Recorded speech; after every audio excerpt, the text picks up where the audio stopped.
نحمده ونصلي ونسلم على رسوله الكريم اما بعد فقد قال الله تبارك وتعالى في القرآن المجيد والفرقان الحميد اعوذ بالله من الشيطان الرجيم بسم الله الرحمن الرحيم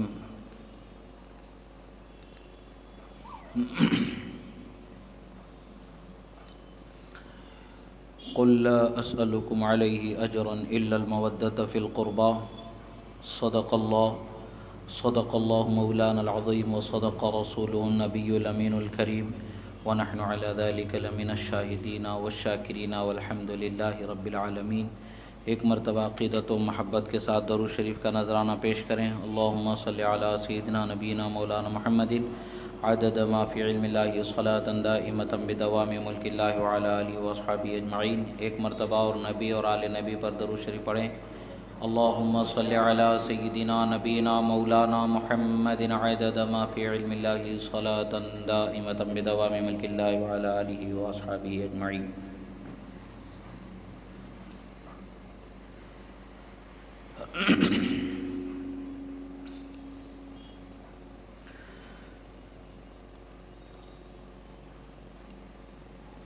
اللہ رب العزت کا بے پناہ شکر احسان کہ اللہ رب العزت نے ہمیں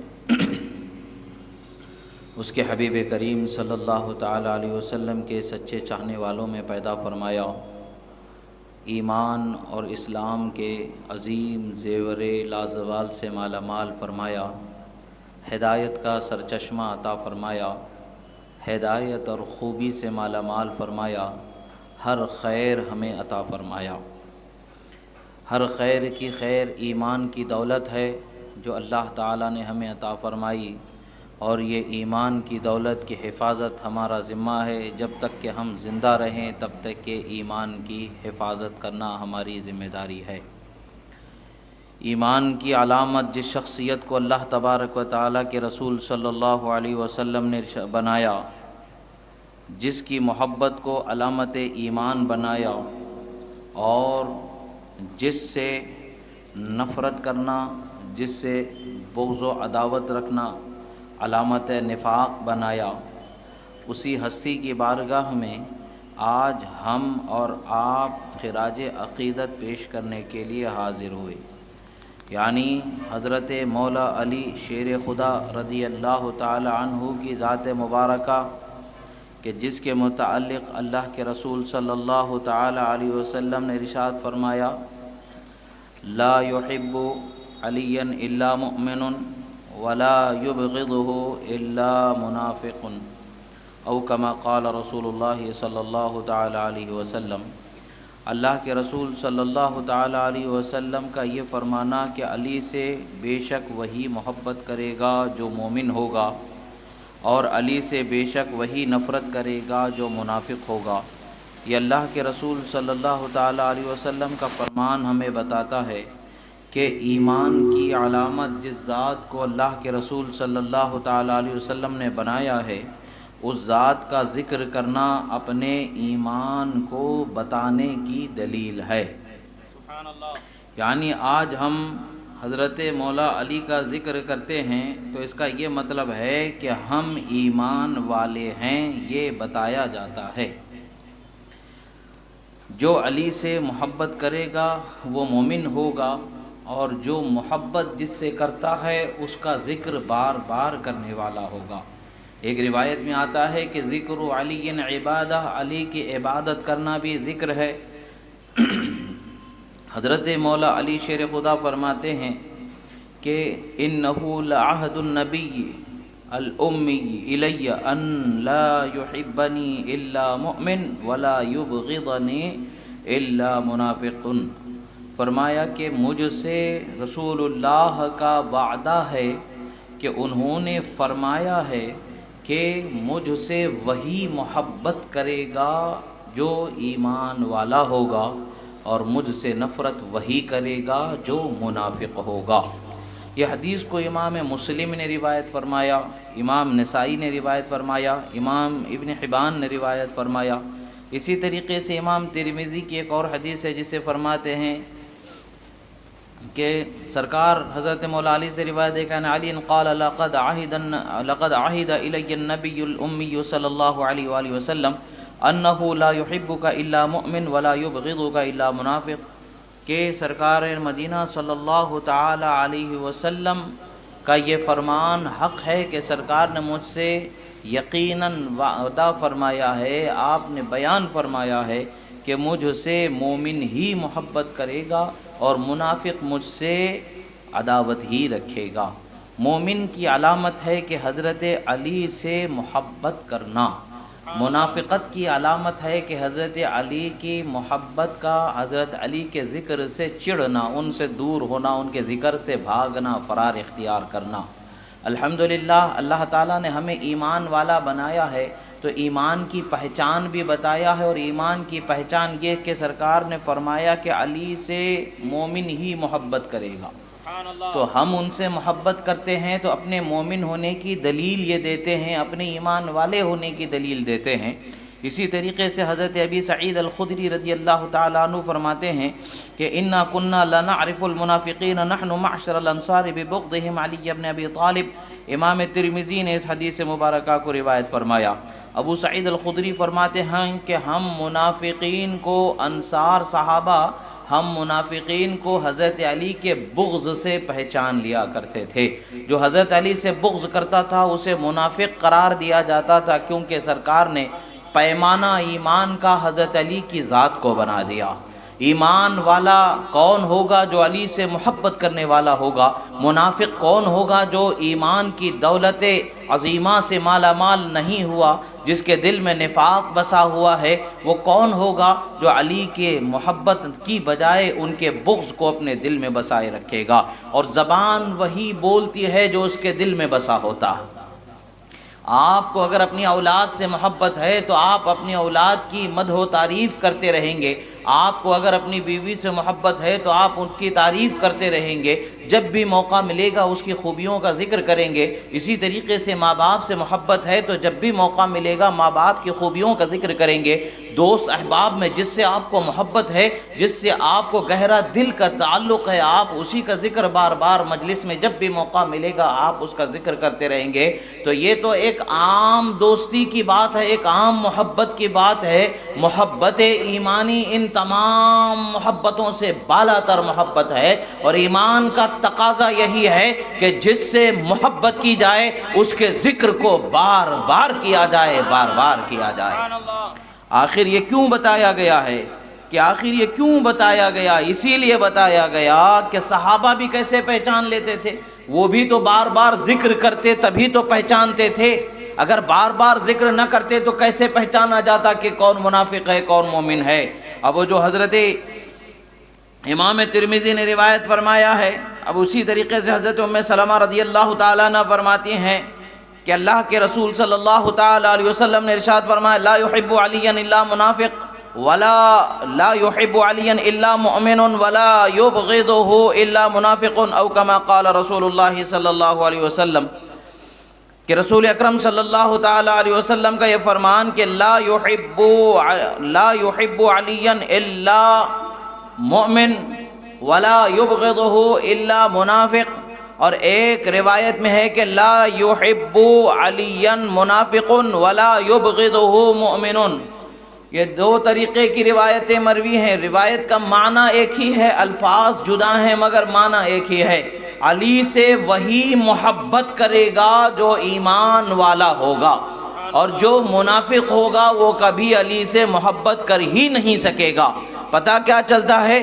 ایمان والوں کی پہچان، ایمان کی علامت، ایمان کی شان حضرت مولا علی کی ذات کو مقرر فرمایا گیا، اور پھر آپ کے حق میں رسول اللہ صلی اللہ علیہ وسلم نے فرمایا کہ من کنت مولاہ فعلی مولاہ اللہم والی من والاہ وعادی من عاداہ، فرمایا کہ میں جس کا مولا ہوں علی اس کے مولا ہے۔ اے اللہ ان سے محبت فرما جو علی سے محبت کرتے ہیں۔ پروردگار کی بارگاہ میں جو دعا فرمائی گئی رسول اللہ کی، وہ دعا یہ ہے کہ اے مولا تو ان سے محبت فرما جو علی سے محبت کرتے ہیں، اے اللہ تو اس سے عداوت رکھ جو علی سے عداوت رکھنے والے ہیں۔ اللہ کی عداوت علی کی عداوت میں ہے، علی کی محبت میں خدا کی محبت ہمیں میسر ہوتی ہے۔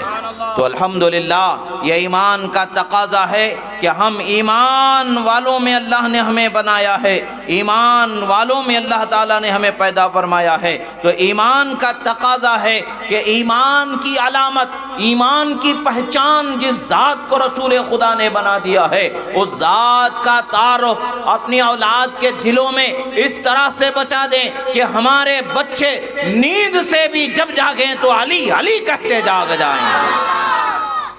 یہ اللہ کے رسول صلی اللہ تعالیٰ علیہ وسلم کی محبت میں محبت ہے، ان سے محبت رسول اللہ کی محبت میں ہے، اس لیے کہ جو ذکر عبادت ہے وہ عبادت کرنا اپنی اولاد کو سکھایا جانا ہے۔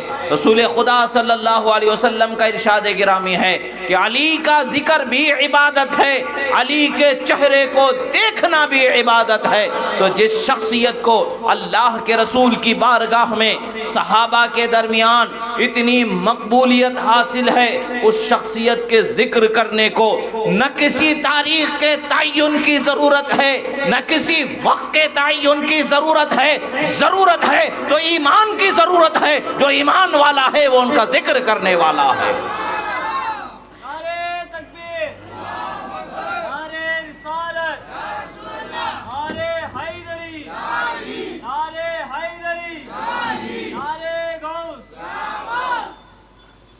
ایمان ضرورت ہے ذکر علی کے لیے، وقت اور دن کی ضرورت نہیں ہے، وقت اور دن کی صحیح سند ہونے کی ضرورت نہیں ہے، وقت قیامت تک کے ہے۔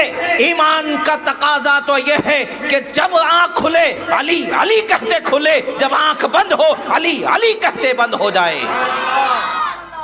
یہ ایمان کا تقاضا ہے۔ حضرت علی کا ذکر کرنا یہ عبادت کا حصہ ہے، عبادت ہے۔ علی سے محبت کرنا یہ ایمان کا تقاضا، ایمان کی علامت ہے۔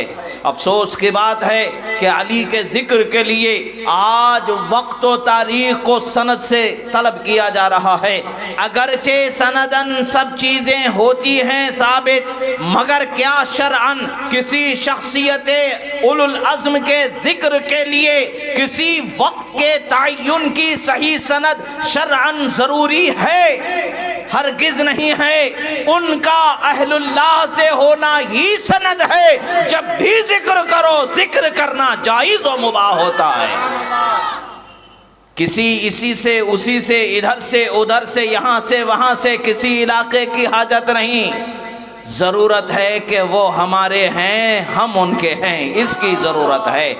جس کا ذکر کیا جا رہا ہے وہ کون ہیں؟ وہ اللہ کے پیارے ہیں، جن کی محبت کا حکم کس نے دیا؟ اللہ کے رسول نے دیا۔ اور جن کو مولا بنانے کا حکم کس نے دیا؟ اللہ کے رسول نے دیا۔ تو ہم اسی مولا کا ذکر کرنے والے ہیں۔ جب بھی دم میں ہمارے دم ہے، دم میں دم جب تک کہ ہے، ذکر مولا علی ہوتا رہے گا، قیامت تک کے اس ذکر کی دھوم سناتے جائیں گے۔ حضرت علی شیر خدا فاتح خیبر حیدر کرار کی شان و عظمت کو خدا و رسول سے بڑھ کر کے کوئی اور بیان نہیں کر سکتا، اور صحابہ سے بڑھ کر کے کوئی اس کا اعتراف کر نہیں سکتا۔ یہ تمام چیزیں ہمارے سامنے شاہد عدل و انصاف ہیں کہ جس ہستی کے بارگاہ میں ہم آج خراج عقیدت پیش کرنے کے لیے حاضر ہوئے ہیں، وہ ہستی محبوب خدا ہے۔ وہ ہیں کہ جن سے اللہ تعالی محبت فرماتا ہے، جن سے اللہ تعالی محبت فرماتا ہے۔ وہ کیسے محبت فرماتا ہے؟ خیبر کے دن کو یاد کرنے کی ضرورت ہے۔ آج بھی حضرت مولا کا ذکر خیبر کے سامنے لیا جائے تو ہمارا ایمان و ایقان ہے کہ خیبر آج بھی کانپ جاتا ہوگا، اس لیے کہ خیبر کے دمخم کو اکھاڑنے والی ہستی کو مولا علی فاتح خیبر کہا جاتا۔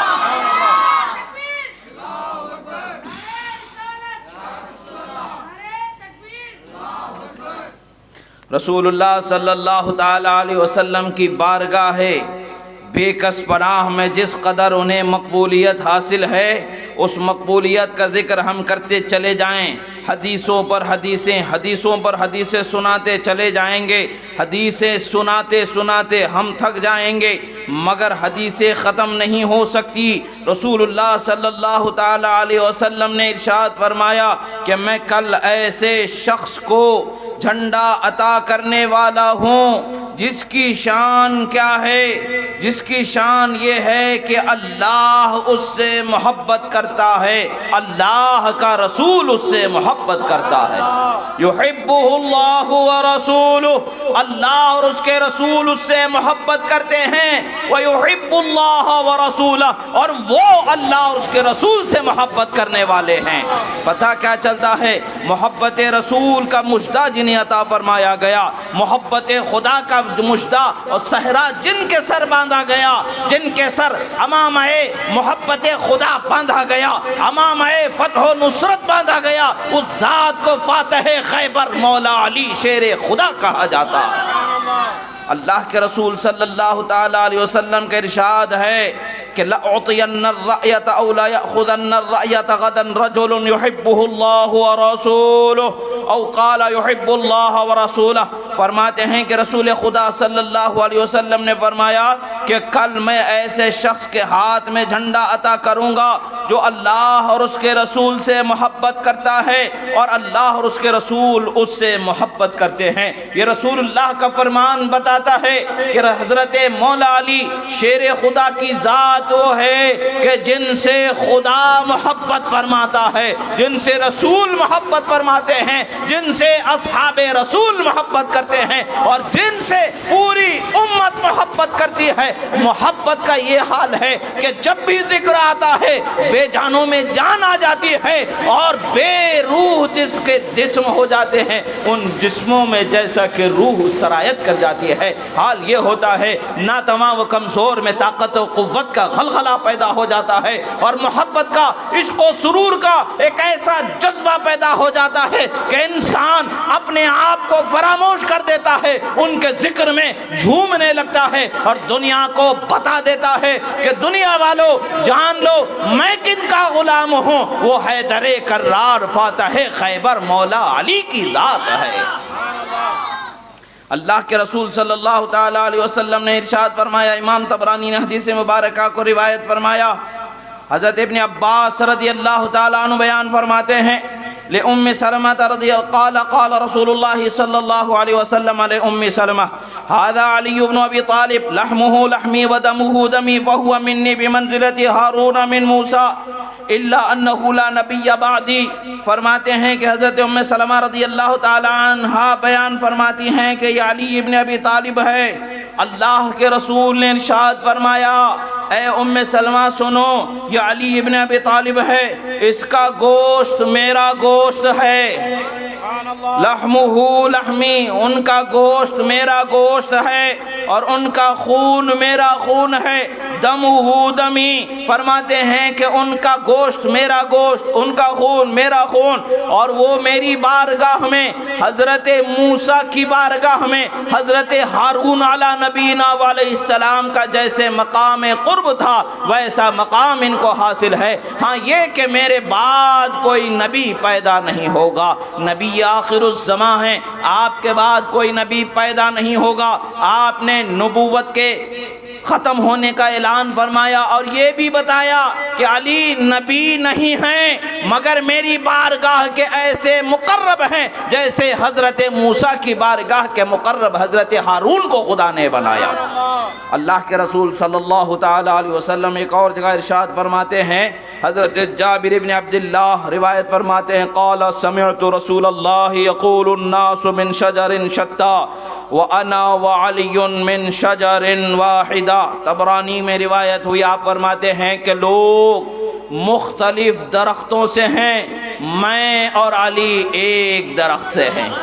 گویا یہ فرما رہے ہیں کہ لوگوں کے الگ الگ شجرے ہیں، میرا اور علی کا شجرہ ایک ہے اور ان کا میرا جسم ایک ہے، ان کا گوشت میرا گوشت ہے، ان کا خون میرا خون ہے۔ غایت قرب کا بیان فرماتے ہوئے، غایت اتصال کا بیان فرماتے ہوئے یہ مثال عطا فرما دی اور بتا دیا لوگوں کو کہ لوگوں جان لو علی کون ہیں، میرے چہیتے ہیں، میرے محبوب محبوب ہیں، تمام مسلمانوں کے مولا بنائے گئے۔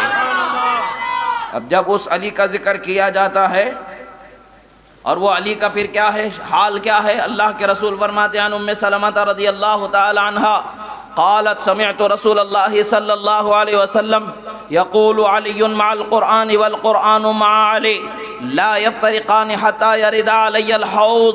فرماتے ہیں کہ سنو، علی قرآن کے ساتھ ہیں۔ اتنے پر اکتفا ہو جاتا، اتنے پر انتہا ہو جاتی، کافی تھا، بہت بڑا مقام و فضل تھا، مگر اللہ کے رسول نے ایک اور جملہ ارشاد فرما دیا، ایمان والوں کے ایمان کو بیدار فرما دیا اور بتا دیا کہ لوگوں دیکھو کیسی شان انہیں عطا فرمائی گئی ہے۔ فرماتے ہیں والقرآن مع علی، اور قرآن علی کے ساتھ ہے، علی قرآن کے ساتھ بنائے گئے ہیں۔ اور پھر فرماتے ہیں کہ یہ دونوں قیامت میں حوض کوثر تک ایک دوسرے سے جدا نہیں ہوں گے، یہاں تک کہ حوض کوثر پر بھی میرے پاس ایک ساتھ لائے جائیں گے۔ جو ذات قرآن سے جدا نہ ہو، جو ذات قرآن سے جڑی ہوئی ہے، جس ذات کے ساتھ قرآن کو فرما دیا گیا اور جس ذات کو قرآن کے ساتھ فرما دیا گیا، ایسا ساتھ فرمایا، دنیا تو دنیا ہے، حشر تک رسول اللہ نے ان کو ساتھ فرما دیا اور بتا دیا کہ یہ جدا نہیں ہونے والے ہیں۔ نعرہ تکبیر، نعرہ رسالت، نعرہ رسالت، نعرہ تکبیر۔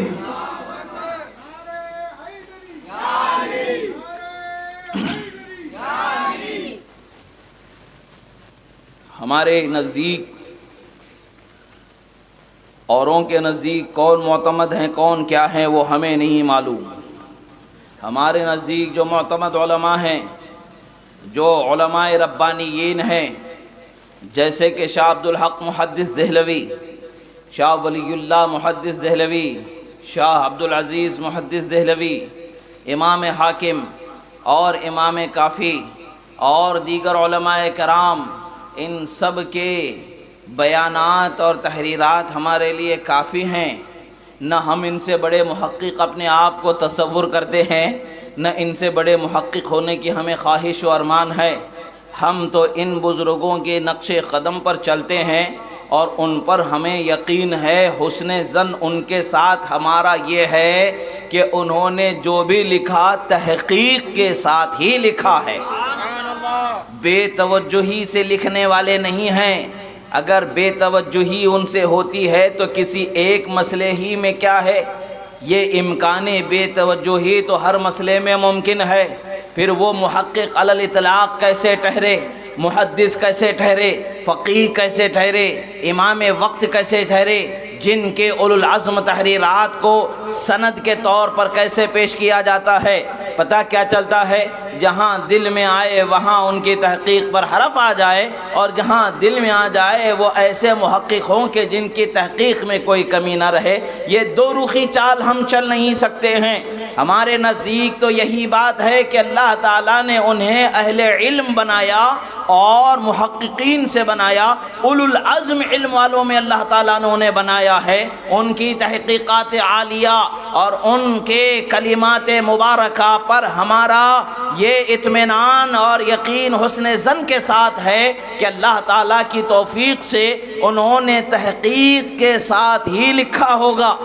بے توجہی سے ایسے ویسے لکھ دینے کے لیے کسی گلی کے نکڑ کے یا کسی عام محلے کے مسجد کے امام کی سیرت پر قلم نہیں چلایا جا رہا ہے، بلکہ اس ذات کی سیرت پر قلم چلایا جا رہا ہے جسے امام الاولیاء کہا جاتا ہے، جسے اشجع الاشجعین کہا جاتا ہے، جسے فاتح خیبر کہا جاتا ہے، جسے حیدر کرار کہا جاتا ہے، جسے رسول اللہ کی بارگاہ سے من کنت مولا ہو فعلی مولا کا صحرا عطا فرمایا گیا۔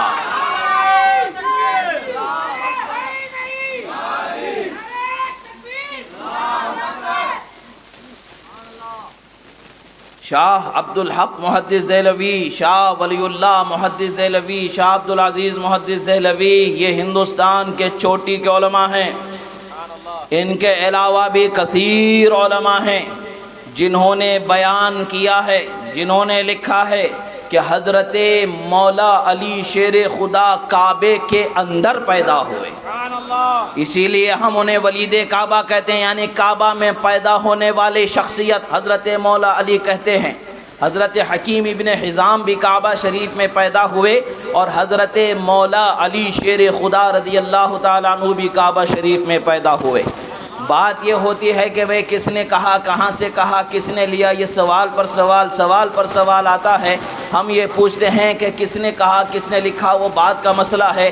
پہلے یہ بتاؤ کہ حضرت علی کعبے میں پیدا ہونے سے دین کا کون سا نقصان واقع ہو رہا ہے، کون سا عقیدہ برباد ہو رہا ہے، کون سے معاملات آپ کے برباد ہو رہے ہیں؟ کچھ برباد نہیں ہو رہا ہے تو اتنا واویلا کیوں مچایا جا رہا ہے؟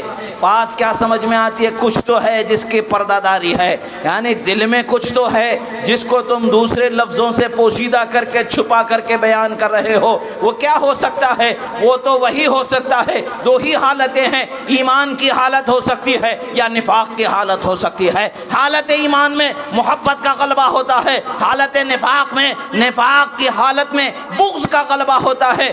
محبت میں کیا ہوتا ہے؟ انسان تعریف کی وہ ہر اچھی بات کو قبول کر لیتا ہے جس سے شرع میں کوئی نقصان نہیں ہوتا ہے، اور بغض کی حالت کا یہ حال ہوتا ہے کہ وہ ہر اچھی بری بات کو ایسی ویسی الٹی سیدھی تعویلات سے، من گھڑت باتوں سے یا من گھڑت خیالات سے فاسد کرنے کی کوشش کرتا ہے۔ الحمدللہ ہمیں ایسے خیالات سے بھی کوئی فرق نہیں پڑتا اور ایسی بولیوں سے بھی کوئی فرق نہیں پڑتا۔ جس کے من میں، جس کے دل میں جو ہے وہ اس کا ذمہ دار ہے۔ ہم ہمارے دل کے ذمہ دار ہیں۔ ہمارے دل کو چیر کر کے دیکھو، ہزاروں ٹکڑے کر دو، ہر ٹکڑا علی علی لکھا نظر آئے گا۔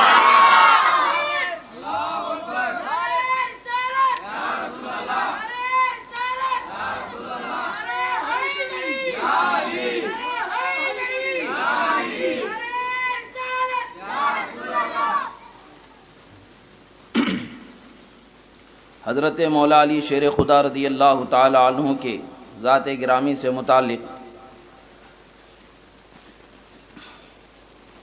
خواجہ نصر اللہ الہندی المکی، ان کی کتاب ہے السیوف المشرقہ و مختصر الصواعق المحرقہ۔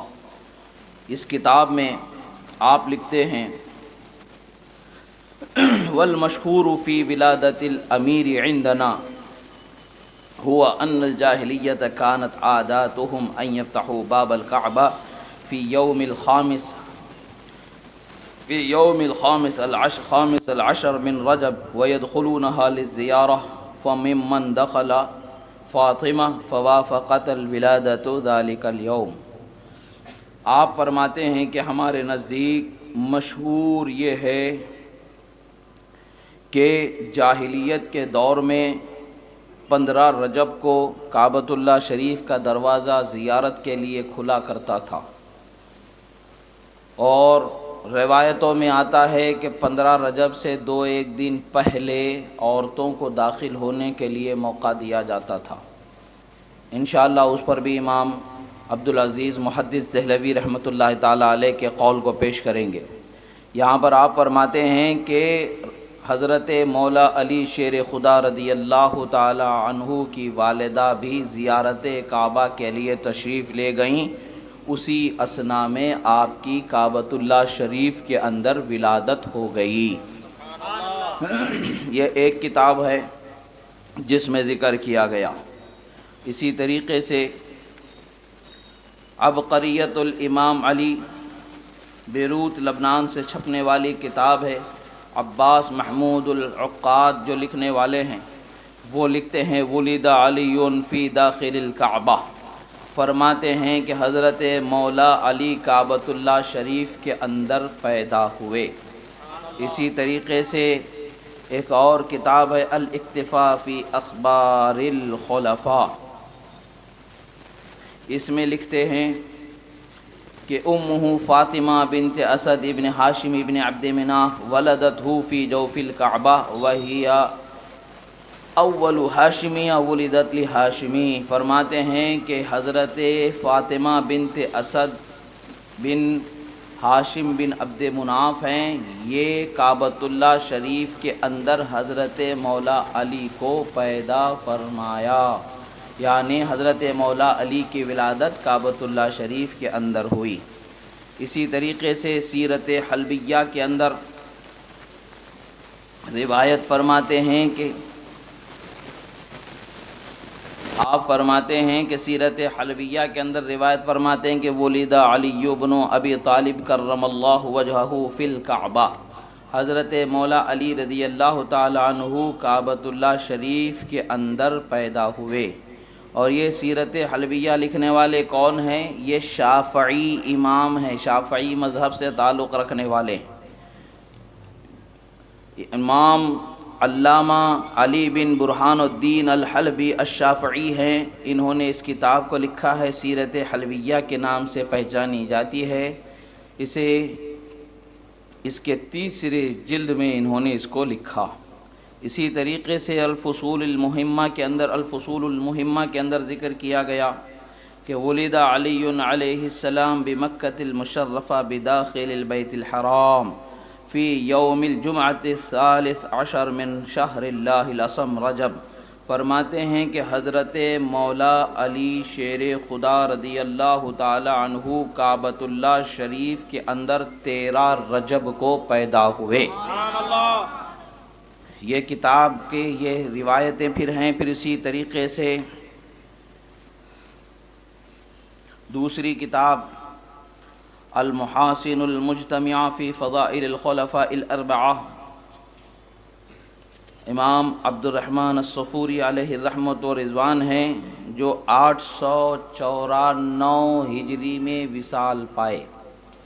894 ہجری میں وصال پائے، لگ بھگ 400 سال کے قریب کا ان کا، بلکہ 800 سال کے قریب کا ان کا عرصہ ہوتا ہے کہ 700 سال تو ہو گئے لگ بھگ ان کا۔ 700 سال پہلے جو کتاب لکھی گئی اس کتاب میں ذکر ہے کہ کیا فرماتے ہیں، رأیت فی الفصول المہمہ فی معرفۃ الائمہ ان علی رضی اللہ عنہ ولدتہ امہ فاطمہ بجوف الکعبہ۔ فرماتے ہیں کہ میں نے فصول المہمہ میں دیکھا، لکھا ہوا پایا کہ حضرت فاطمہ بنت اسد نے کعبۃ اللہ شریف میں حضرت مولا علی کو جنم دیا۔ پھر اسی طریقے سے امام علی المسعودی، جن کی وصال کی تاریخ ہے 346 آج سے لگ بھگ 1000 سال سے بھی زیادہ کا عرصہ ہو گیا۔ ہم 1446 ہجری میں ہیں، 346 ہجری میں ان کا وصال ہوا، یعنی 1100 سال پہلے۔ کتنے 100 سال پہلے؟ 1100 سال پہلے لکھی ہوئی بات ہے۔ آج لوگ بولتے ہیں ہم کو پتہ ہی نہیں ہے، ہم نے دیکھا ہی نہیں۔ دیکھو گے تو دکھے گا، آنکھیں کھولو گے تو دکھے گا، آنکھ بند کر کے ڈھونڈو گے تو کچھ نہیں دکھے گا، آنکھ کھول کے دیکھو۔ حضرت امام مسعودی علیہ رحمہ فرماتے ہیں وَكَانَ مَوْلُدُهُ فِي الْكَعْبَةِ، فرماتے ہیں کہ ان کی ولادت کعبۃ اللہ شریف کے اندر ہوئی، آپ کعبۃ اللہ شریف میں پیدا ہوئے۔ اسی طریقے سے الروضۃ الندیہ شرح التحفۃ العلویہ میں ہے کہ آپ کی ولادت فی البیت الحرام، فرماتے ہیں کہ وَأَمَّا مَوْلُدُهُ فَوُلِدَ بِمَکَّةِ الْمُشَرَّفَةِ فِی البیت الحرام۔ اور اسی طریقے سے فرماتے ہیں کہ جمعہ کے دن 13 رجب کو آپ کی ولادت ہوئی۔ اسی طریقے سے البحر الزخار کے اندر ذکر ہوتا ہے کہ آپ کعبۃ اللہ شریف کے اندر پیدا ہوئے۔ کانت ولادتہ فی الکعبہ، فرماتے ہیں کہ کعبہ شریف میں آپ پیدا ہوئے۔ اثبات الوصیہ للامام علی بن ابی طالب، یہ امام المسعودی علیہ الرحمہ صاحب مروج الذہب ہیں، یہ حضرت عبداللہ ابن مسعود رضی اللہ تعالیٰ عنہ کی اولاد سے ہیں۔ یہ 1100 سال پہلے لکھے گزرے ہوئے بزرگ ہیں۔ انہوں نے لکھا کہ وروی ان فاطمہ بنت اسد، اسی طریقے سے آگے فرماتے ہیں کہ فلما اشتد بها دخلت الکعبہ فولدته فی جوف البیت، فرماتے ہیں کہ جب ان کو آخری ولادت کے ایام آخری تھے، درد زیادہ ہوا، کعبۃ اللہ شریف میں داخل ہوئے، حضرت مولا علی کعبۃ اللہ شریف میں پیدا ہوئے۔ اسی طریقے سے نزہۃ المجالس میں ذکر کیا گیا، نزہۃ المجالس میں بھی فرماتے ہیں کہ آپ ان علی ولدتہ امہ فی جوف الکعبہ، حضرت مولا علی رضی اللہ تعالیٰ عنہ کو کعبۃ اللہ شریف کے اندر پیدا ہونے کا موقع اللہ نے بخشا، آپ کعبۃ اللہ شریف کے اندر پیدا ہوئے۔ اسی طریقے سے اخبار مکہ فی قدیم الدہر والحدیثہ، امام ابی عبداللہ محمد ابن اسحاق الفاکہی المکی علیہ رحمت و رضوان، یہ کون ہے؟ تیسری صدی ہجری کے عالم ہیں، تیسری صدی ہجری یعنی آج سے 1100 سال پہلے کے عالم ہیں۔ آپ کی کتاب میں آپ لکھتے ہیں وَأَوَّلُ مَنْ وُلِدَ فِي الْكَعْبَةِ مِنْ بَنِي ہاشم مِنَ الْمُہاجِرِينَ علی ابن ابی طالب، ہاشمی خاندان میں سب سے پہلے جو کعبۃ اللہ شریف میں مہاجرین میں پیدا ہوئے وہ حضرت مولا علی شیر خدا ہیں۔ اب یہ ساری کتابیں جو انہوں نے ذکر کی ہیں، یہ سارے علماء جو بیان کر رہے ہیں، یہ کیا اتنے سارے لوگ جھوٹ کو قبول کرنے والے ہوں گے، بے توجہی کرنے والے ہوں گے؟ اتنے سارے لوگ قبول کر رہے ہیں تو کیا تلقی بالقبول کا کچھ قاعدہ یہاں پر آئے گا بھی یا نہیں آئے گا؟ اسی طریقے سے امام آلوسی آفندی محمود آفندی آلوسی علیہ رحمت و رضوان شرح الخریدۃ الغیبیہ میں فرماتے ہیں کہ آپ کے متعلق سے حضرت مولا علی کعبۃ اللہ شریف میں پیدا ہوئے، یہ معاملہ پوری دنیا میں مشہور ہے۔ سبحان اللہ! ایک جگہ سے یا ایک مسلک کے لوگوں سے اس کا تعلق ایسا نہیں، یہ تو پوری دنیا میں مشہور ہے، پوری دنیا میں مشہور ہے۔ کیا ہے کہ حضرت مولا علی شیر خدا کعبۃ اللہ شریف میں پیدا ہوئے، کہ وفی کون امیر کرم اللہ وجہہ ولد فی البیت امر مشہور فی الدنیا، فرماتے ہیں کہ یہ ایسا مشہور معاملہ ہے کہ پوری دنیا میں مشہور ہے۔ انہوں نے ایک واقعہ نقل کیا، فعن علی بن الحسین قال كنا عند الحسین فی بعض الایام واذا بنسوة مجتمعات فاقبلت امرأة منهن علينا فقلت لها من أنت؟ فقالت زيدة بنت العجلان من بني ساعدة، فقلت هل عندك شيء تحدثين به؟ قالت أي والله حدثتني بنت أم عمارة بنت عبادة بن فضلة أنها كانت ذات يوم في نساء من العرب إذ أقبل أبو طالب كئيبا حزينا، فقلت له ما شأنه؟ قال إن فاطمة بنت أسد في شدة من الطلق، ثم إنه أخذ بيدها وجاء بها إلى الكعبة فدخل بها فأجلسها فطلقت طلقة واحدة فولدت عليا كرم الله وجهه۔ فرماتے ہیں کہ ہم حضرت حسین کے پاس بیٹھے ہوئے تھے کہ کچھ خواتین آئیں تو ان سے ہم نے پوچھا، ان میں سے ایک خاتون سامنے آئیں، ہم نے ان سے پوچھا آپ کون ہیں؟ انہوں نے اپنا نام بتایا، اس کے بعد میں اپنے قبیلے کا ذکر فرمایا، اس کے بعد ان سے پوچھا کہ کوئی بات آپ ہمیں اپنے جو معلومات سے ہے وہ بات بتا سکتے ہو؟ انہوں نے کہا کہ ہاں میں بتا سکتی ہوں۔ وہ باتوں میں سے کون سی بات ہے؟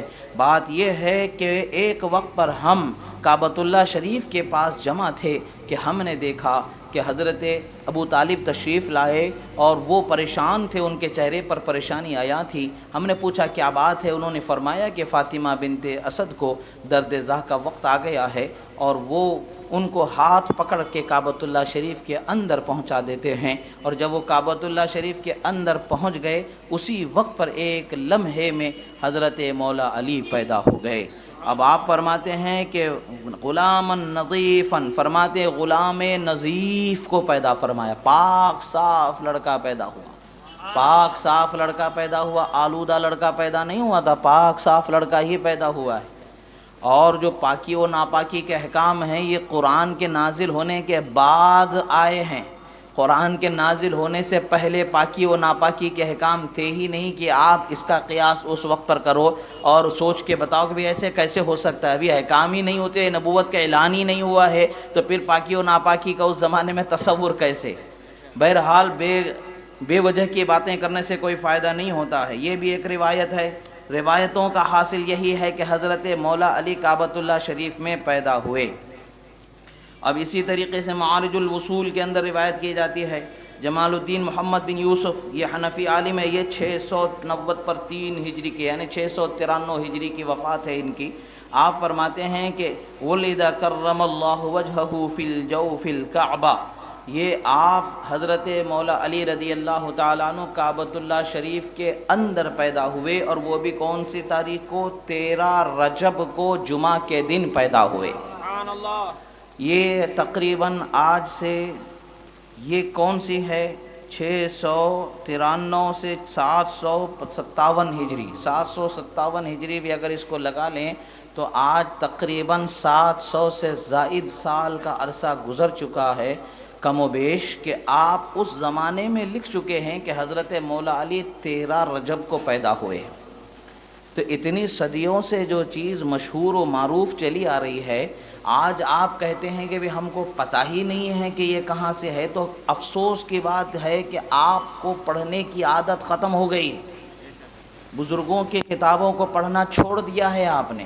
آپ کے من کو جو بھائے وہ آپ حاصل کرنا چاہتے ہیں، جو نہ بھائے اسے چھوڑ دینا چاہتے ہیں. پڑھ کر کے تو دیکھیں کہ کیا لکھا گیا ہے. اسی طریقے سے مناقب آل محمد کے اندر لکھا گیا ہے، یہ امام موصلی ہیں، یہ شافعی مذہب کے تعلق رکھنے والے ہیں. شرف الدین ابی محمد عمر بن ابی شجاع الدین محمد بن عبد الواحد الموصلی ہیں. یہ ان کی وفات 657 ہجری میں ہوئی، یعنی سب 700 سال پہلے کے بزرگ ہیں. انہوں نے کیا لکھا ہے کہ حضرت مولا علی کے ولادت کعبۃ المعظمہ میں پیدا ہوئی.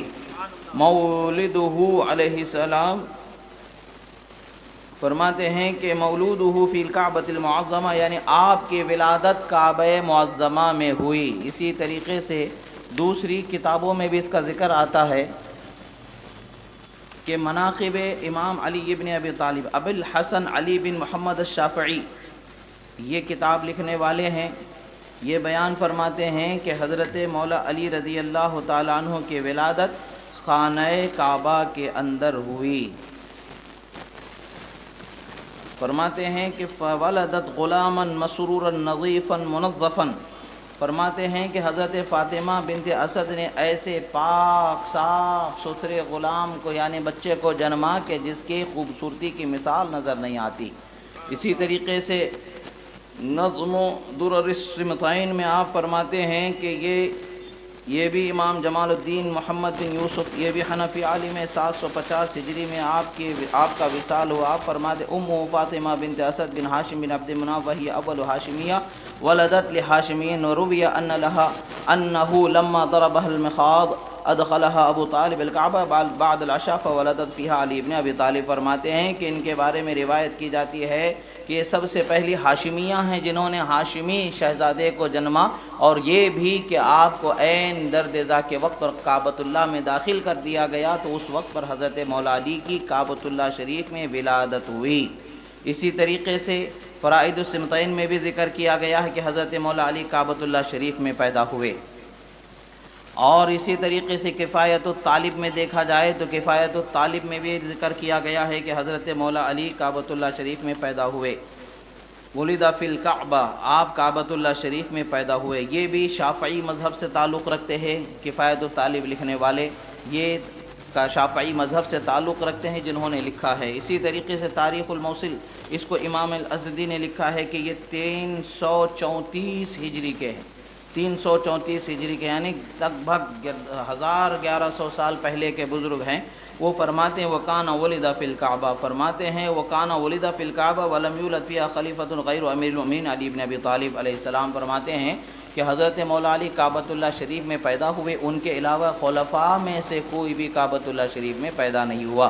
معاذ اللہ اس سے یہ مطلب نہیں ہے کہ خلفاء ثلاثہ کا مقام و مرتبہ کم ہو گیا. ان کا مقام و مرتبہ اپنی جگہ پر مسلم ہے، عظمت والا ہے، عظیم ہے، بلند و بالا ہے.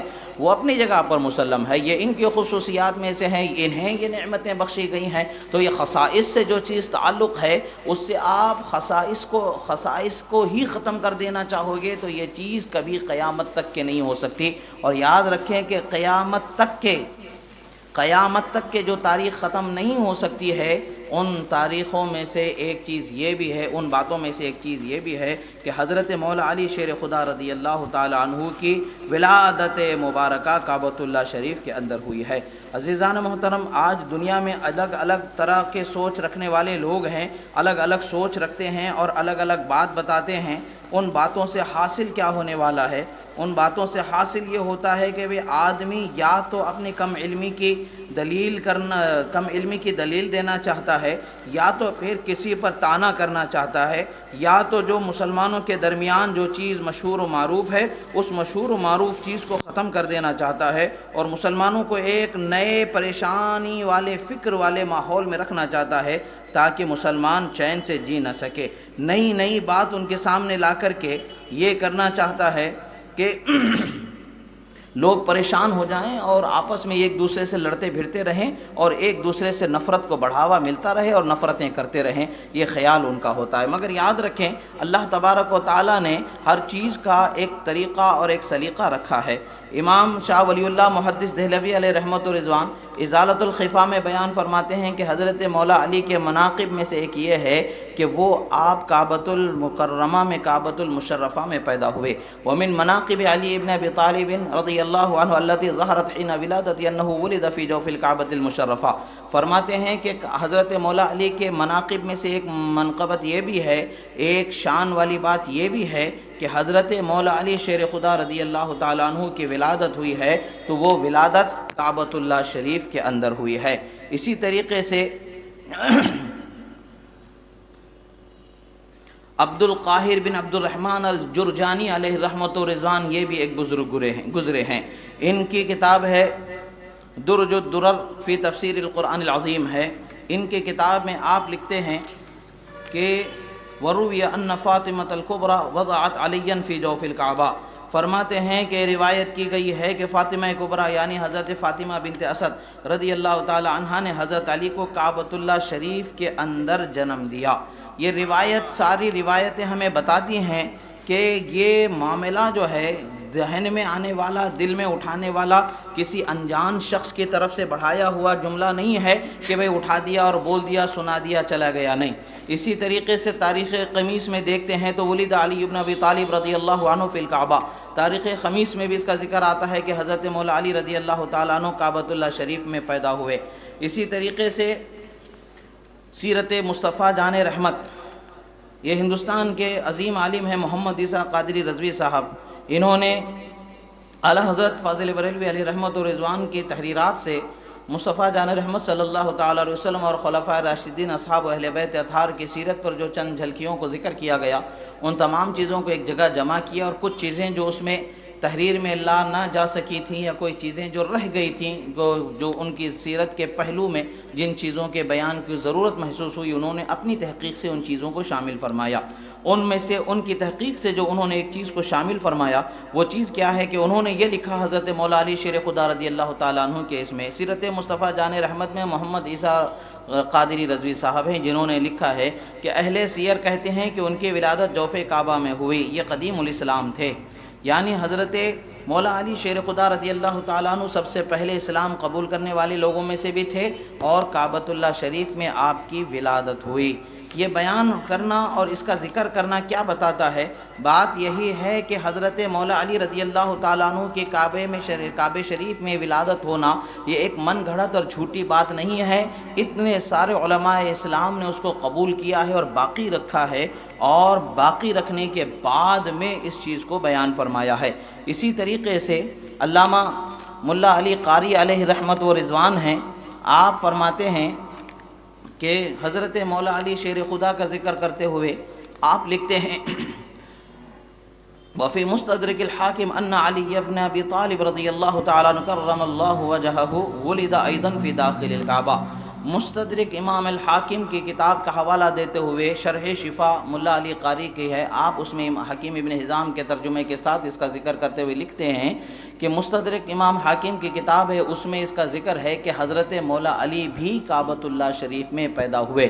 امام ملا علی قاری علیہ رحمۃ و رضوان جیسے نقاد حدیث جن کو کہا جاتا ہے، جن کی موضوع حدیثوں پر کتاب لکھی ہوئی ہے، انہوں نے اس کو اگر موضوع جانا ہوتا تو اس کو باقی کیوں رکھتا، یہاں پر اس کا ذکر کیوں کرتے؟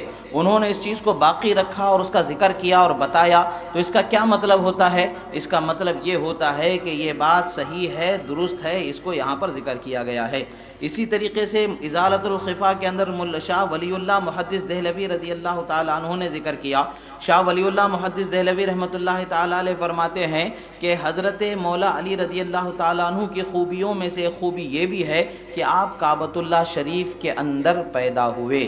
شاہ عبدالعزیز محدث دہلوی رضی اللہ تعالیٰ عنہ کی کتاب تحفہ اثنا عشریہ ہے، جس کا عربی ترجمہ ہوا ہے، عربی ٹرانسلیشن ہوا ہے۔ اس کا عربی ٹرانسلیشن کرنے والے شیخ الحافظ غلام محمد بن محی الدین بن عمر الاسلمی ہیں۔ انہوں نے اس کو فارسی سے جو ہے عربی میں اس کا ٹرانسلیشن کیا ہے اور اس کو لکھا گیا ہے۔ تو عربی میں جو لکھا گیا ہے اس میں آپ لکھتے ہیں کہ وَالصَّحِيحُ فِي ذَلِكَ أَنَّ عَادَةُ الْجَاهِلِيَّةِ أَن يَفْتَحَ بَابَ الْكَعْبَةِ فِي الْيَوْمِ الْخَامِسِ عَشَرِ مِنْ رَجَبَ وَيَدْخُلُونَ جَمِيعًا لِلزِّيَارَةِ وَكَانَتِ الْعَادَةُ أَنَّ النِّسَاءَ يَدْخُلْنَ قَبْلَ الرِّجَالِ بِيَوْمٍ أَوْ يَوْمَيْنِ وَقَدْ كَانَتْ فَاطِمَةُ قَرِيبَةُ الْوَضْعِ فاتفق ان ولدت هناك لما اصابها من شدت المزاحمة والمجاذبة او كما قال۔ فرماتے ہیں کہ یہ واقعات دو چیزوں کو ذکر کرتے ہیں، اس سے پہلے ایک واقعے کی نفی ہوتی ہے، اس کے بعد بھی دیگر واقعوں کی نفی کی گئی، اس کے درمیان میں صحیح واقعے کو ذکر کیا، صحیح واقعے کو ذکر کیا جس کی نفی کی گئی۔ وہ نفی کا واقعہ کیا ہے کہ فاطمہ بنت اسد کو وحی آئی کہ کعبے میں جا کر کے حضرت علی کو جنم دو، تو یہ بات غلط ہے کہ فاطمہ بنت اسد پر وحی آ ہی نہیں سکتی ہے، وہ انبیاء میں سے ہے ہی نہیں، تو ان پر وحی کیسے آ سکتی ہے؟ لہٰذا یہ بات جھوٹ ہے۔ پھر اسی سے متصل آپ لکھتے ہیں، فارسی میں لکھتے ہیں اور مشہور روایت چنی است، آپ فرماتے مشہور روایت ایسے ہے، وہ روایت مشہور چنی است کہ معمول اہل جاہلیت بود کہ روز 15 رجب در کعبہ راہ میں کشادن وہ برائے زیارت دروں آن خانہ مبارک درمی آمدن۔ فرماتے ہیں کہ مشہور روایت یہ ہے کہ 15 رجب کو کعبۃ اللہ کا دروازہ کھولا جاتا تھا تو لوگوں کو زیارت کے لیے اندر جانے کا موقع دیا جاتا تھا، اور عادت اس زمانے کے لوگوں کی یہ تھی کہ مردوں کے جانے سے 2-1 دن پہلے عورتوں کو جانے کا موقع دیا جاتا تھا۔ تو انہی دنوں میں حضرت فاطمہ بنت اسد کعبۃ اللہ کی زیارت کو تشریف لے گئیں، جبکہ آپ کے ایام حمل مکمل ہو چکے تھے۔ آپ نے سوچا پھر 1 سال تک انتظار کرنا پڑے گا کعبے کی زیارت کے لیے، اب موقع ہے، تھوڑی سی ہمت کر کے میں چلے جاؤں گی، تھوڑا سا درد ہے، میں جا کے زیارت کر کے آ جاؤں گی، اس کے بعد میں اس کے لیے جو معاملات ہیں وہ دیکھا جائے گا۔ آپ وہاں قریب پہنچتی ہیں تو اس زمانے میں بھی سیڑھیاں نہیں ہوا کرتی تھیں جیسے آج کے زمانے میں نہیں تھی، وہاں پر ہوتا یہ تھا کہ کوئی جو ان خواتین کے جو چڑھنے والی ہیں تو ان کے کوئی رشتہ دار، ان کے جو محارم ہیں، وہ انہیں ہاتھ لگا کر کے اوپر چڑھا دیا کرتے۔ تو ایک چڑھنے میں اترنے میں جو ان کو جو طاقت لگی اور ان کو جو اٹھایا گیا، اس اٹھانے میں اور چڑھنے میں ان کے پیٹ پر وزن آیا، اور اسی اثنا میں آپ کعبہ شریف میں اندر گئے کہ فوراً حضرت مولا علی پیدا ہو گئے۔ اس روایت کو حالانکہ تحفہ اثنا عشریہ یہ کتاب کو رد شیعہ میں شاہ عبدالعزیز محدث دہلوی نے لکھا، ان کا رد کیا، اس رد کے درمیان بھی اس روایت کو باقی رکھا اور صحیح و مشہور روایت کے ساتھ اس کا مشہور روایت کے ساتھ ذکر کیا۔ اردو فارسی سے عربی میں ترجمہ کرنے والے نے مشہور روایت کا صحیح ترجمہ کیا، صحیح سے ترجمہ کیا۔ پتہ کیا چلتا ہے کہ یہ روایتیں جن کا آپ ذکر کر کے منع کر رہے ہیں، نہ ہونا بتا رہے ہیں، یہ ساری باتیں اپنی جگہ پر خود ہی مبہوم، یہ ایسی ہیں کہ جس کا کوئی اصل نہیں ہوتا ہے، جس کا کوئی سر نہ جس کا کوئی پیر بولا جاتا ہے۔ یعنی صرف دعویٰ کرنا کافی نہیں ہوتا ہے، کتاب کو آگے پیچھے پڑھنا ہوتا ہے، اس کے بعد دیکھا جاتا ہے، اس کے بعد بات سمجھ میں آتی ہے کہ مسئلہ کیا ہے۔ اب دیکھیں، آپ آگے چل کر کے دیکھیں کہ بھئی اس زمانے کے الیاس ستار قادری صاحب کی بھی کتاب ہے کرامات شیر خدا، ان کی ایک کتاب ہے کرامات شیر خدا، اس میں انہوں نے جو ہے بہت زمانے پہلے وہ کتاب لکھی تھی، اس میں بھی انہوں نے لکھا کہ 13 رجب کو حضرت مولا علی رضی اللہ تعالیٰ عنہ خانہ کعبہ شریف میں پیدا ہوئے۔ آج انہی کی تنظیم سے اس کے خلاف بڑے زور و شور سے کام کیا جا رہا ہے۔ افسوس ہے کہ بھئی جس چیز کا تسلیم کرنا آپ نے پہلے ہی کر لیا تھا، آج اس چیز سے اس قدر انکار یا اس چیز پر آپ کی تنظیم سے تعلق رکھنے والے نادان قسم کے لوگ کیوں آگے بڑھ رہے ہیں؟ واللہ عالم، ان کو اس کا علم ہے یا نہیں ہے اللہ بہتر جانے۔ مگر بات تو یہ ہے کہ بھئی کام کوئی بھی کرے، کام وہ ہونا چاہیے کہ جس سے کسی کو شرمندگی کا سبب نہ ہو، بات وہ ہونی چاہیے کہ جس سے کسی کو پریشانی کا سبب نہ ہو۔ یہ ساری اتنی روایتیں اور بھی مزید میرے پاس اتنے حوالے ہیں اور بھی روایتیں ہیں کہ جس کو سناتے چلے جائیں گے پوری رات گزرتی چلی جائے گی۔ 200 سے زائد میرے پاس الحمدللہ حوالے موجود ہیں۔ تذکرۃ الخواص میں امام سبط ابن الجوزی فرماتے ہیں جو 654 ہجری کے ہیں، آپ فرماتے ہیں وروی أن فاطمة بنت أسد كانت تطوف بالبيت وهي حامل بعلي فضربها الطلق ففتح لها باب الكعبة فدخلت فوضعته فيها۔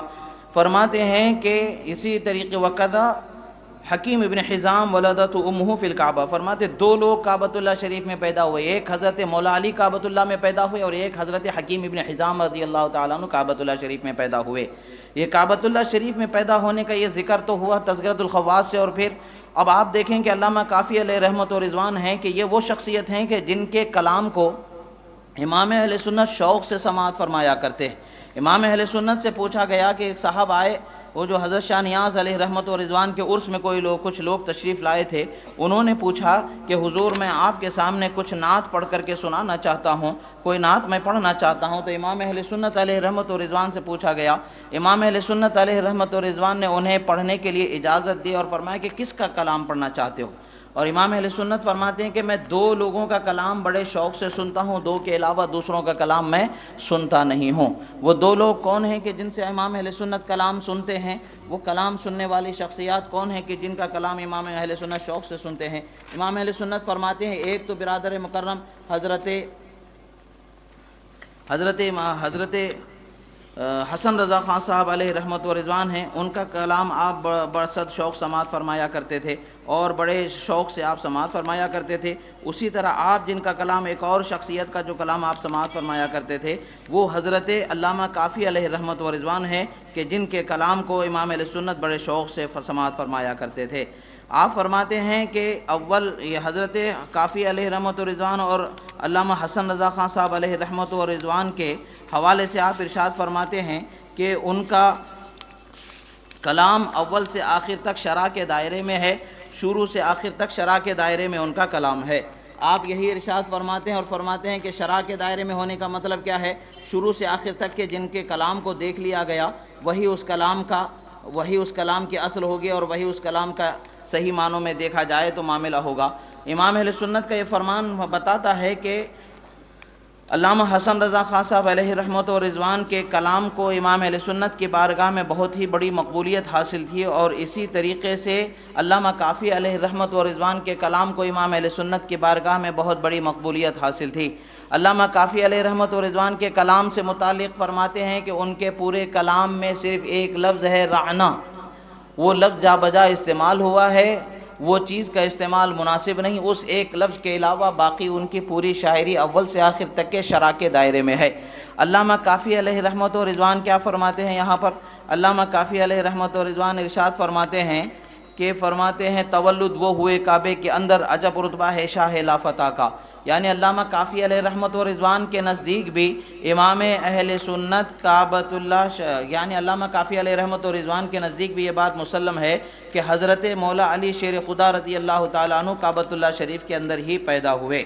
کعبۃ اللہ شریف کے اندر پیدا ہونے کو جب انہوں نے اپنی کتاب میں لکھ دیا اور ان کی کتاب کو اعلیٰ حضرت علیہ رحمت و رضوان شروع سے آخر تک کے شرع کے دائرے میں ہونا بتانا، ان کے کلام کو شرع کے دائرے میں ہونا بتانے کے ساتھ ساتھ آپ صرف ایک لفظ کا ذکر فرماتے ہیں کہ وہ ایک لفظ کے علاوہ ان کی پوری کے شاعری ان شریعت کے دائرے میں ہے، آپ نے یہ بیان فرمایا۔ اب یہ بیان فرما دیا ہے تو اب اس کے بعد میں یہ بات جب اس میں ذکر آ گئی کہ اس میں حضرت مولا علی رضی اللہ تعالیٰ عنہ کعبۃ اللہ شریف میں پیدا ہوئے، انہوں نے ذکر کیا ہے، تو یہ ذکر کرنا کیا بتاتا ہے؟ یہ ذکر کرنا کس طریقے سے ثابت ہوتا ہے؟ پتہ یہی چلتا ہے کہ اللہ رب العزت نے حضرت مولا علی رضی اللہ تعالیٰ عنہ کو بڑی شان و عظمت عطا فرمائی ہے کہ آپ کو اللہ تبارک و تعالیٰ نے کعبۃ اللہ شریف میں پیدا ہونے کی ایک خصوصیت بھی آپ کو عطا فرمائی ہے۔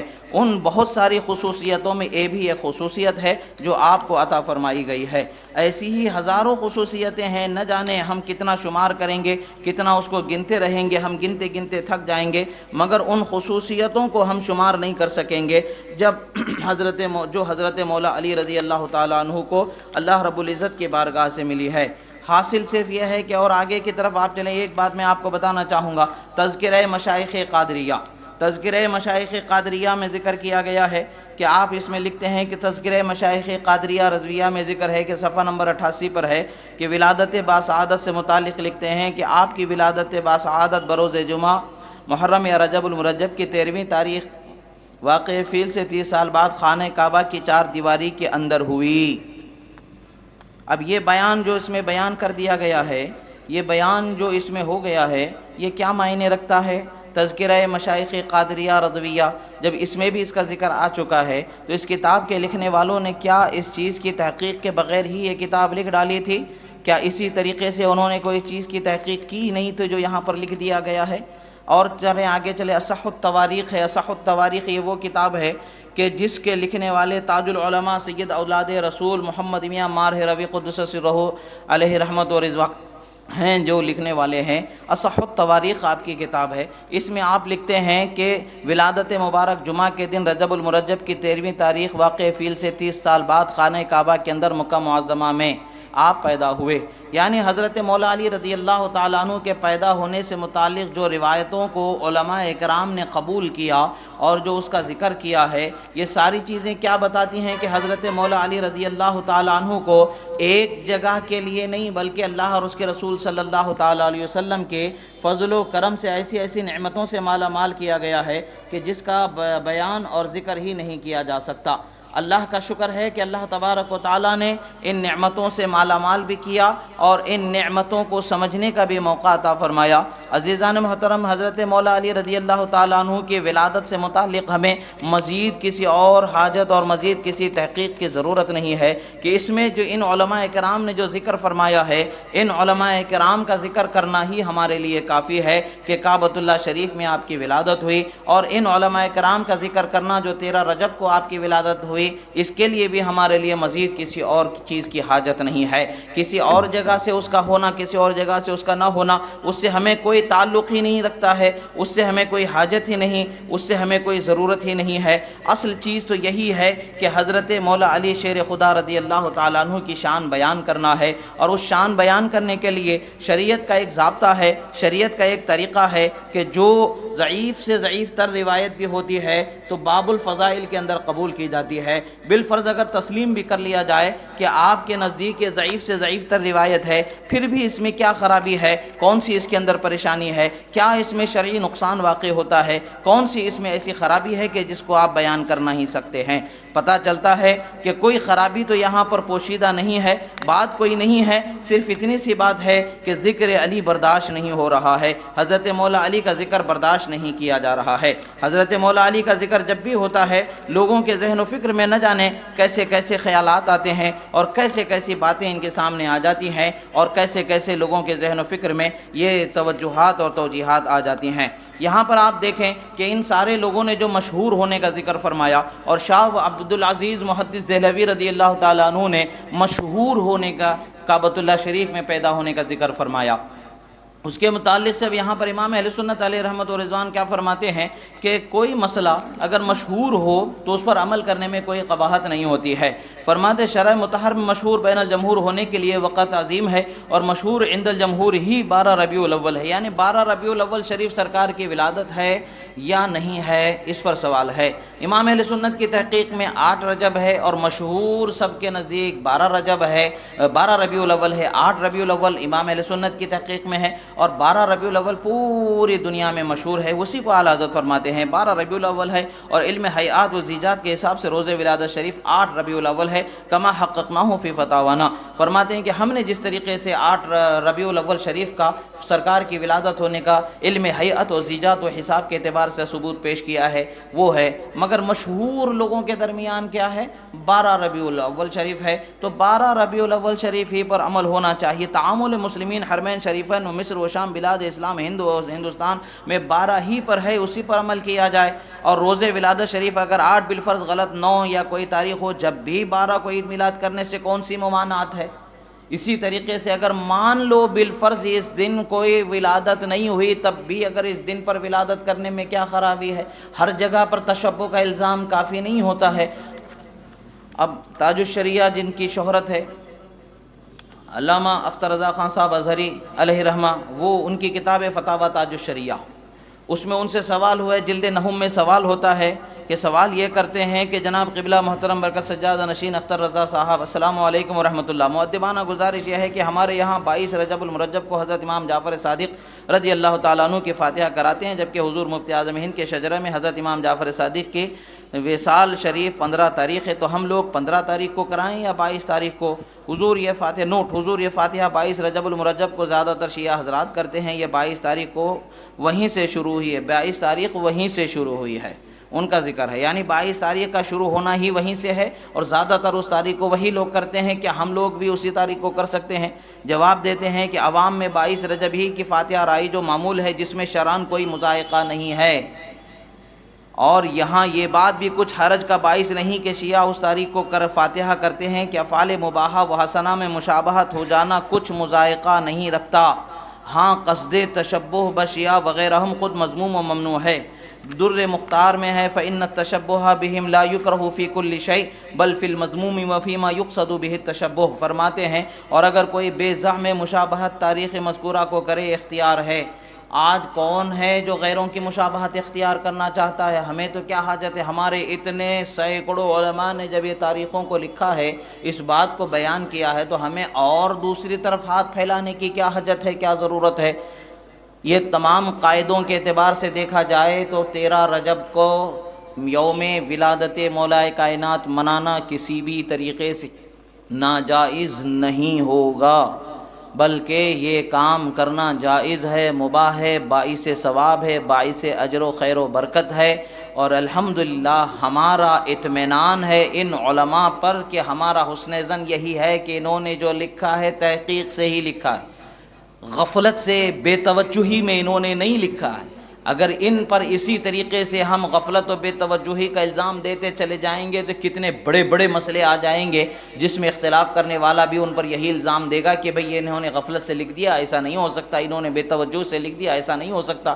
بھئی تم محقق نہیں ہو سکتے ان کے جیسے، انہوں نے اپنے آپ کو خلوص و للہیت میں اس مقام پر پہنچایا کہ دنیا ان کے علم، تقوی، زہد و ورع کا سکہ مانتی ہے، لوہا مانتی ہے، دنیا انہیں تسلیم کرتی ہے، اور ان کی تحقیقات عالیہ میں جب یہ چیز ثابت ہے تو پھر اسے اور مزید کی کیا حاجت ہے؟ مدارج النبوت میں شاہ عبد الحق محدث دہلوی علیہ الرحمہ نے لکھا ہے کہ حضرت مولا علی شیر خدا کعبۃ اللہ شریف میں پیدا ہوئے، مدارج النبوت میں بھی ہے، ازالۃ الخفا میں بھی ہے، اور اسی طریقے سے تحفہ اثنا عشریہ میں بھی شاہ عبد العزیز محدث دہلوی نے لکھا، اور بھی جتنی کتابوں کو ذکر کیا، اور بھی میرے پاس اس نے جتنی کتابوں کو میں نے ذکر کیا اس سے دگنی تعداد میں میرے پاس کتابوں کی فہرست موجود ہے جس میں یہ ذکر کیا گیا ہے۔ الحمدللہ ہم بے دلیل کے غیروں کے تتبع میں کوئی کام کرنے والے نہیں ہیں، بلکہ ہم ہمارے اکابر علماء کی تحقیقات کی روشنی میں عمل کرنے والے ہیں، ان کے تحقیقات میں یہ چیز ثابت ہے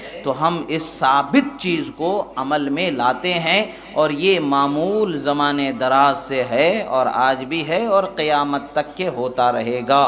یہ چند جملے اور چند باتیں بولنے کی ضرورت اس لیے پیش آئی کہ آج ہر جگہ دیکھو سادات یا سادات کے چاہنے والے، خاص کر اہل بیت سے محبت کرنے والوں پر خارج ملت ہونے کا، خارج عقیدہ ہونے کا، بد عقیدہ ہونے کا نہ جانے کیسا کیسا سنگین الزام لگا دیا جاتا ہے، اور اس پر الزام یہ ہے کہ ان کی تحقیق میں وہ چیز ثابت نہیں، اور ان کی تحقیق میں ثابت نہیں۔ جب بزرگ علماء کا حوالہ پیش کر دیا جاتا بولتے نہیں ان سے غفلت ہوئی ہوگی، بھائی جب ان سے غفلت ہونا ممکن ہے تو تم سے غفلت ہونا ممکن کیوں نہیں ہے؟ کون سی چیز نے تمہیں غفلت سے بچا لیا؟ کون سی تحقیق تمہارے آنکھوں کے سامنے ہے؟ اگر ایسے ہی دیکھا جائے تو ہزاروں مسئلے کھل جائیں گے جس میں اکابر علماء سے غفلت ہونا ممکن ہوگا، اور ہزاروں مسئلوں کی تحقیق پھر سے شروع ہو جائے گی، اور جس پر زمانے دراز سے صدیوں سے اہل سنت کا اتفاق اور عمل چلا آ رہا ہے، وہ مسئلوں کے اندر ایسا افتراق پیدا ہوگا کہ جس کے دروازے کو روکنا نہ آپ کے بس کی بات ہوگی نہ کسی اور کے بس کی بات ہوگی۔ خدا را اہل سنت کو توڑنے سے بچاؤ، اہل سنت کو جوڑنے کی کوشش کرو، اور جو عاشقان اہل بیت ہیں ان کی محبت کو ٹھیس مت پہنچاؤ، ان کی محبت کی قدر کرو۔ کہ افسوس کی بات ہے کہ تم غافل زندگی گزار رہے ہو، چند ذکر کرنے والوں کے ذکر کرنے کو بھی ان کو روک دیتے ہو، یہ تاریخ نہیں وہ تاریخ نہیں۔ اگر آپ کے پاس کوئی تاریخ مسلم تھی تو آج تک آپ نے ان تاریخ پر اہتمام کیوں نہیں کیا؟ اگر مسلم کوئی تاریخ آپ کے پاس ہے ہی نہیں ہے تو ڈوب مرنے کا مقام ہے۔ محبت کا دعویٰ ہے، خلیفہ راشد ہیں، امیر المؤمنین ہیں، ان کی تاریخ آپ کے پاس محفوظ نہیں ہے۔ افسوس کی بات ہے، آپ کو اگر محفوظ نہ ہونے کا آپ کے پاس دعویٰ ہے تو ڈوب مرنے کا مقام ہے، اگر محفوظ ہونے کا دعویٰ ہے تو پھر عمل کرنے کی ضرورت ہے۔ عمل سے کیوں غافل ہیں اور پھر نہ ہونے کا یہ واویلا کیوں مچائے ہیں؟ یہ سارے علماء جو اہل سنت کے ہیں جنہوں نے بیان کیا، کیا وہ تحقیق سے اس قدر دور تھے کہ آج آپ نے اس تحقیق کے میدان کو کامیابی کے ساتھ مکمل سیر کر لیا آپ نے؟ ایسا نہیں ہو سکتا ہے۔ جو چیزیں ہیں ان چیزوں کو باقی رکھو، جو چیزیں جیسی ہیں ویسے رہنے دو، اپنے فکر کے گھوڑے مت دوڑاؤ، اہل سنت میں افتراق کی کوشش مت کرو، اور بے وجہ کے الزامات دے کر کے اللہ اور اس کے رسول کی بارگاہ میں جواب دہ ہونے کے وقت کو آواز نہ دو۔ یاد رکھو قیامت دور نہیں ہے، اور قیامت کے دن جواب آپ کو بھی دینا ہے، ہم کو بھی دینا ہے۔ ہم ان علماء راسخین کے نقش قدم پر چلتے ہوئے ان امور کو تسلیم کرتے ہیں جن امور کو انہوں نے اپنی کتابوں میں تحریر کر دیا۔ ہمارا یقین ہے، بلکہ حسن ظن ملحق بہ یقین ہے کہ انہوں نے تحقیق کے ساتھ ہی اس چیز کو لکھا ہے، سچا اور درست جان کر ہی لکھا ہے۔ آج کے جیسے تحقیق میں ناانصافی کرنے والے لوگ وہ نہیں تھے، وہ تحقیق کا حق ادا کرنے والے لوگ تھے، تحقیق کے ساتھ لکھنے والے تھے۔ فروعی مسائل میں اختلاف ہو جانا الگ بات ہے، مگر جو چیزیں ثابت ہیں ان ثابت چیزوں کا اختلاف کر کے اس کو ختم کر دینا یہ کہاں کی عقل مندی ہے؟ عزیزو، حضرات اہل بیت کی محبت کو ہمیں کسی دلیل کی ضرورت نہیں ہے، ان کے لیے کسی دن کے اہتمام کرنے کو ہمیں کسی دلیل کی ضرورت نہیں ہے۔ ہمارے لیے تو یہی دلیل ہے کہ اہل بیت کا ہم ذکر کر رہے ہیں، یہی سب سے بڑی دلیل ہے۔ چاہے وہ 13 رجب ہو، چاہے وہ 14 رجب ہو، چاہے وہ 15 رجب ہو، چاہے وہ 18 ہو، 16 ہو، 17 ہو، 22 ہو، جو بھی دن ہو، جب بھی ذکر کیا جائے گا ان کا، وہ ذکر کرنا جائز ہوگا اور درست رہے گا، کار ثواب رہے گا۔ کوئی اور کرتا ہے تو اس سے ہمارا کوئی علاقہ نہیں ہے، وہ اپنی قبر کی فکر کرتا ہے، ہم اپنی قبر کی فکر کرتے ہیں، اور جو منع کرتے ہیں ان کو چاہیے کہ وہ اپنی قبر کی فکر کریں۔ اللہ رب العزت کی بارگاہ میں دعا ہے جو کہا گیا سنا گیا، کہنے میں سننے میں جو غلطی ہوئی اللہ تعالیٰ اسے معاف فرمائے اور ہمیں سچی بات پر عمل کرنے کی توفیق عطا فرمائے۔ پروردگار جو کچھ کہا گیا سنا گیا، کہنے میں سننے میں جو غلطی ہوئی اسے معاف فرما، جو حق و صحیح کہا گیا اسے قبول فرما۔ پروردگار جو بیمار ہے انہیں شفاء کاملہ و عاجلہ عطا فرما، جو قرض دار انہیں بار قرض سے سبکدوشی عطا فرما۔ پروردگار تو کریم ہے، کرم فرما، تو رحیم ہے، رحم فرما۔ مولا ہماری جائز تمناؤں کو، مرادوں کو پوری فرما۔ مولا تیرے محبوب بندے ولید کعبہ حضرت مولا علی کی پیدائش ولادت کے صدقے میں مولا ہمیں رحمتوں برکتوں سے مالا مال فرما۔ مولا جو بیمار آئے ہیں مولا ان کی بیماریوں سے انہیں شفا عطا فرما۔ پروردگار ہم تمام کو ہدایت پر استقامت عطا فرما۔ پروردگار ہمیں دنیا و آخرت کی خوبیوں سے مالا مال فرما۔ مولا جو بھی اولاد ہیں صاحب اولاد فرما، جن کی اولاد ہے انہیں با اخلاق با کردار فرما۔ پروردگار دنیا و آخرت کی تمام کامیابیوں سے سرفرازیاں عطا فرما۔ مولا تو کریم ہے، کرم فرما، تو رحیم ہے، رحم فرما۔ پروردگار تیرے حبیب صلی اللہ علیہ وسلم کے صدقے و طفیل میں، بالخصوص حضرت مولا کائنات کے صدقے و طفیل میں مولا ہم تمام پر تیری رحمتوں کو جاری و ساری فرما۔ اقول قولی ھذا استغفر اللہ لی ولکم ولسائر المؤمنین وما علینا الا البلاغ المبین۔ الفاتحہ۔ الحمد للہ رب العالمین الرحمن الرحیم مالک یوم الدین ایاک نعبد و ایاک نستعین اهدنا الصراط المستقیم صراط الذین انعمت علیہم غیر المغضوب علیہم ولا الضالین آمین۔ بسم اللہ الرحمن الرحیم۔